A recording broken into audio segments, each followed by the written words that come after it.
Today, it's a complete cooker outside. It is crazy hot. It's like, with the humidity, like 43 or something. That's pretty hot for around these parts. We're in Canada here. People think it's winter all the time in Canada. It is hot. So yesterday, I got away with working in the garage. Did some painting and stuff, but today is much hotter. You can already tell. It's very humid in my garage. It feels like everything is like gonna start sweating like crazy. So before I get into what I did yesterday, I gotta throw an air conditioner in one of these windows and let this place cool down because that is gonna just be brutal today. So anyways, I'll be right back.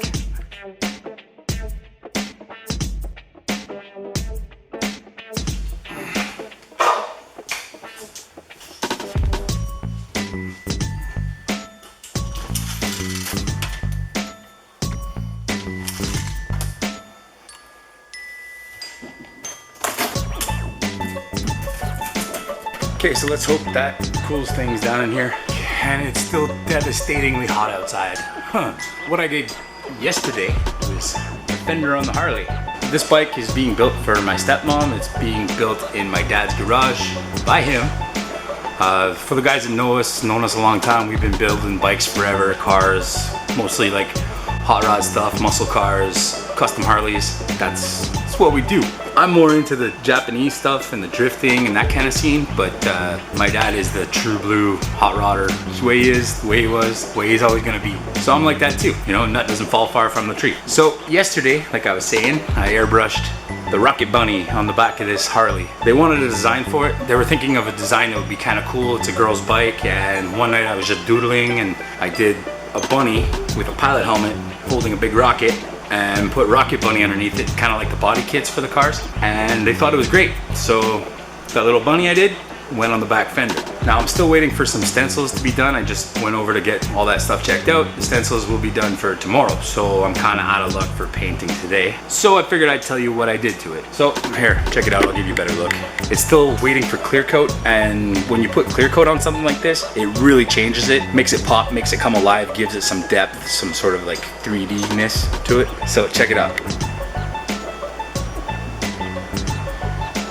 So I'm a bit artistic. I mean, I've got a long way to go. I'm in no way professional or anything like that, but it's fun to do, and it usually comes out not bad. And as long as everybody else is happy with the work, if you're happy, I'm happy. Yeah, feel me? To give you an overview of what I did here, I sketched out two versions of the drawing. Did the outline first. Sorry, there's a cut in this one because it was used for stencil. Did the outline, then I kept the original. I had the outline photocopied a bunch of times to make stencils, and I had the original, which I colored in and shaded to, you know, just to give me sort of a reference point, something to look at, something to go from, so I could get my shading kind of properly, so it didn't look like there's 5 different light sources and nothing makes sense. You have to always pay attention to that stuff. Jess was kind enough to photocopy a bunch of these for me so I can use for stencils. First thing I did was use this. This is the transfer tape for when you do vinyl decals and stuff, vinyl graphics. Because it's basically a big roll of masking tape, what I did was I unrolled as much as I needed, which was basically like the 8x11 sheet of paper, put it onto some backing that was left over from some other vinyl, traced out the figure of the Rocket Bunny using my light box. This is my little light box. My mom gave this to me. Thanks, Mom. What you do is you plug it in the wall, flick the switch. This is plastic, but it lights up, and it's like a soft plastic, so you can put whatever you want to copy first. You put a sheet of white paper over it, the light shines through, and then you can trace it out nicely. So that was the first step. I did that. Then, after tracing out the little Rocket Bunny design, I cut it out. This is like leftover masking, you can see here. So I cut that out and then used it as an outline for the fender of the bike. The exposed part is the part I'm gonna paint, and the rest I put more of this masking over, because even if you put low pressure in your airbrush, you're still gonna get overspray. And that's a bad habit that I always had, was not taking enough care to make sure I didn't get overspray everywhere else. Considering that this is gonna be a custom Harley, a chopper, big wide tire in the back, freshly built, fresh paint and everything, I had to keep that crisp and clean. Now once that was all cut out and everything was stuck on the bike and I had no fear of overspray anymore, I took all these stencils that Jess photocopied for me, and basically I used like one bit at a time. Here's his goggles and one tooth. Here's both tooths. That's his cute little bunny nose and cheeks. So you get a general idea of how I did it. I went from top to bottom, starting at the top, because when you airbrush on top, you work your way down. You don't rest your hand on top of the work you just did, so take care of that right away. It was all about putting these stencils on, lining them up in the right spot, and then spraying the black paint in the appropriate place to give the right kind of shadow. I went all the way through with that, and then I did a bit of white for highlights, his little teeth, I think his nose, some little pieces of the rocket, that little, like the mad face on that missile, that was done with some white. Basically just for a lot of that, used a very fine tip brush, dipped paint in it, and just made little highlights where I needed it. Then I actually, kind of a cheater move, doesn't always turn out great, but sometimes to get those fine lines, one of these. It does tighten up certain spots that I needed to tighten up, and it makes it look a bit cleaner. So the next step on this fender is gonna be clear coat. So besides that, I've gotta do the tank, the writing, which I'm waiting for stencils to be cut out, because to do lettering freehand, very hard. And again, it's gonna be on a custom Harley. I don't want it looking cheap, I want it looking good. So that's what's up with that. That I'm gonna probably continue tomorrow. And that's what I got for now. Hope you enjoyed that. Hope you learned something. Hope you try doing it too, because you know, it's a fun thing, and you can make nice stuff if you get pretty good at it. Hopefully you get better than me too. Oh, so I gotta say, today is crazy hot outside. Today is a crazy hot day. And out of all days that things are quiet around here, Jessie picked today to pull her car out from beside the house. It's been sitting there all winter. It was underneath a tempo that got blown away, as you saw in a previous video. We just gave it all we had to push that thing out of the front yard, down the driveway a bit and towards the garage. Dying out there, crazy hot. Now we gotta try to push it in front of the garage door so the hose is close enough that Jessie can wash it.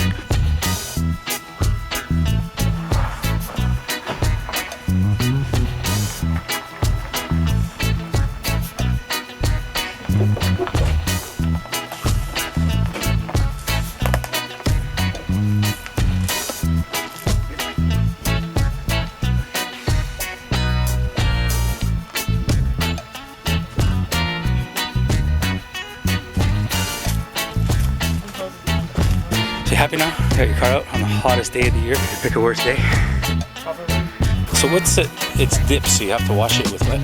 The soap, I think. That's what he told me. I don't think I can use your soap. Because it's got wax in it or something. Talk too quiet. It's not picking up your voice. I don't know. So this is Jessie's 86, huh? What year is your car? Sorry? 86? Okay, this is Jessie's supposed to be 86 Iroc-z. It's a T-top car. Got it off one of my good buddies about 2 years ago, 3 years ago. I was supposed to use it for parts, but she fell in love with it. So now it's her car. We gotta try to get it in the shop and put the automatic transmission in it. We're having a little bit of issues with the flex plates, finding the right one, the right size, because the motor is a 305 HO, and I didn't know, but the Chevy 350 and the Chevy 305 do not share the same bolt pattern on the crank. So that's been an issue we're trying to overcome. I got a flywheel, flex plate rather, but it seems to be a lot bigger than that clutch was, so I'm not sure exactly if it's gonna fit. We'll have to try it out. And while Jessie's doing that, I'm gonna go on the hunt for the transmission.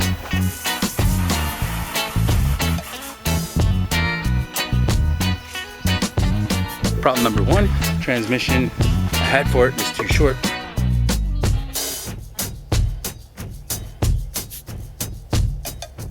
Problem number two, flex plate.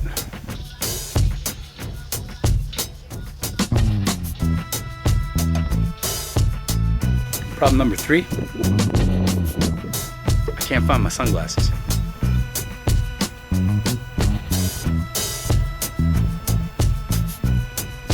All right, what is in here? That must be a 700. That too. Said there was two, so it's gotta be it. Let's see if we can get the measurements off this.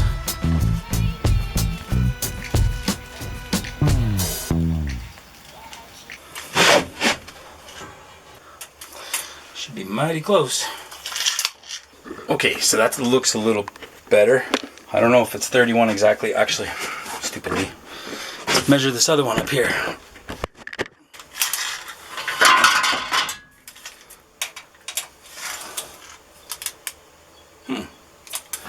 That one's a little shorter.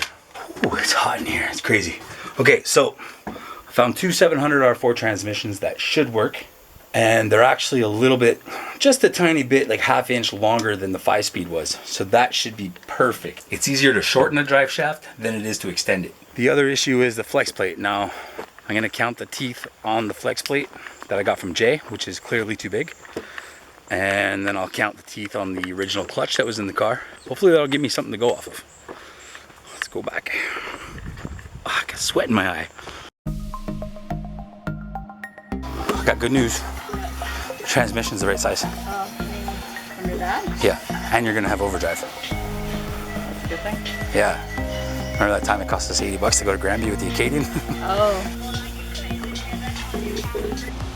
This is the clutch that came out of the car that was attached to the 5-speed. Let's count the teeth. So I'll put a little piece of paint on one tooth, and that'll be the 0 mark. So when I get back to that one, I've made the complete round, counted them all. This is gonna be long and boring. Let's do it. 3, 4, 5, 6, 7, 8, 9, 10, 11. 153 tooth. When I went to Car Fever Shop to originally get these parts, 153 was an option, 153 tooth flywheel. So I'm gonna guess that the one that Jay gave me was like a 160 something. Bit too big, won't do the trick, so we gotta figure this out before we get that trans in there. But I might as well figure out a way to go get that trans out of that shed and into my garage. Just touch it up. Hey, you picked today, not me. In the shade, it's not that bad. Yeah, there's a couple touch-ups to do on the plastic dip on this car, so hopefully we can just touch it up and it'll blend in okay and look good. Oh yeah, and we gotta fix the window trim. All clean, all done? Excellent. I don't want to scrub it too hard. Just realized the Iroc-z. Yeah. Besides overheating, feel good about a clean car and that it's out and it's one step closer. The parts are on order. There's the message back probably saying okay, hopefully. You know how much? $50 American. Really? So it's like $5 Canadian. 50 bucks. That's why I wanted to get Brent to order it. This tape stuck in a frig, man. It's like bubbling everywhere. So you saw some artwork. We pulled the IROC out in the blistering heat. Got it in front of the garage. Jesse washed it up all nice and clean. We're getting ready to work on that. My phone's going off like crazy because I got the boys ordering parts for me. So stuff should be on the way to start working on this car. That'll make her very happy. And me too. And you know what? Today's a day for a beer. I don't often drink, but we'll go hang out in the pool. Ah, fucker. That's why I don't drink much. Peace. Stay happy. Yeah?